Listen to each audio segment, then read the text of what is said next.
remix is Big Star 1000. Back for an obscure classic number 38. Today a showcase of a wonderful 1972 record by Chris Harwood, which is called Nice to Meet Miss Christine. I'll show you the inside of the gatefold. This is a reissue on Finders Keepers Records, which came out in 2006. And this is exactly how I discovered this record on Finders Keepers website whilst browsing. This is a record that is one of probably the most interesting example of crossover between folk music and funk. Although not the whole record is, some parts of it is. Parts of it are. Excuse me for my shonky grammar. But anyway, I'll continue. Who was Chris Harwood? Good question. She was a young lady from London, and she just fell into the music thing by default. Because this is a reissue, all the details are in the sleeve, and I'm only reading.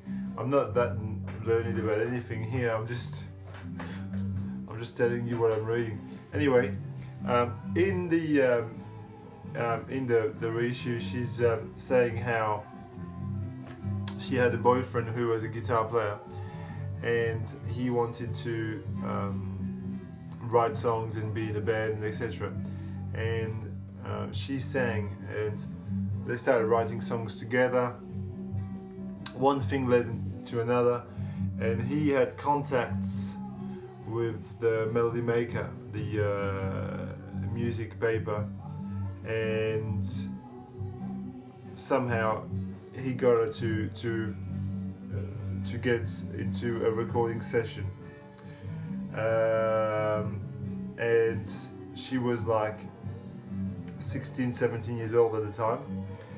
And this has been an LP which has been unearthed quite recently, actually, and Finders Keepers will reissue this.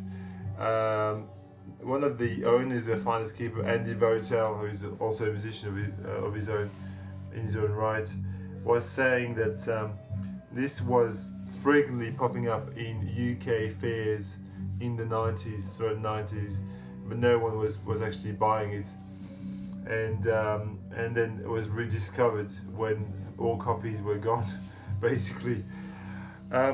It has a range of musicians from Yes, from the Strawbs, from the Joe Cocker Band, from McDonald's and Giles, obscure classic number 1, from Juicy Lucy. How can you go wrong? Also has an arranger who was working with Michel Legrand, the French soundtrack maestro. So it's chock-a-block full of top session musos, and the funky element comes in thanks to the guy from the Joe Cocker Band, Tommy Eyre. He was Joe Cocker's Hammond organ player, and he brought this sort of sense of fun and bounciness to the record. The songs, some of them are penned by Christine Harwood, and there's a couple of covers, but most of the songs come from our own songs. And a couple of covers. Well, first and foremost, on side 1 there's a cover of Wooden Ships by Crosby, Stills and Nash, which really is brilliant. Really great cover, as good as the original, if not better. A little bit funkified, and I mean, Wooden Ships is already kind of a funky kind of a song, but it's funkified with the use of the Fender Rhodes and the Hammond in it. It's very bouncy. It's just really great version. And there's also a cover of a Traffic number, which is Crying to Be Heard, a song written by Dave Mason. So there's a couple of covers, but most of these songs were written by Christian Harwood. And Ian MacDonald of MacDonald & Giles provides some really great flute work, some sax. Here we got the guitar player from the Strawbs. Also, you can hear him quite distinctly. So it's a crossover between kind of a folky record. The very first song on the record, I was listening to it just before again, and I couldn't put my finger on it. What does it remind me of? I racked my brain, and in the end I got it. The very first song, called Linda Perhacs, another probably obscure classic. I mean, if you don't know of this record here, it's time that you do, because it's a folk masterpiece. But Linda Perhacs, that's what Christian Harwood reminded me of in the first couple of tracks. You can pick this up on the Finders Keepers label for not too much money. You can check it out on YouTube and listen to it. But it's really a wonderful record. It really is good. And my only annoyance about when I bought this was that when I received it, this was stuck on it, and I can't take it off.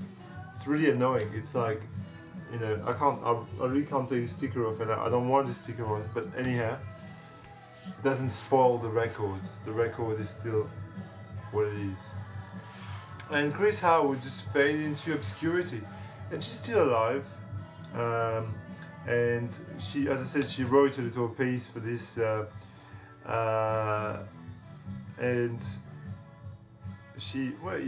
I think she still lives in London, and is alive and well and happy. So, great voice, great record. What more can I say? I don't think that was a particularly riveting, obscure classic, but the record is. So, seek and you shall find.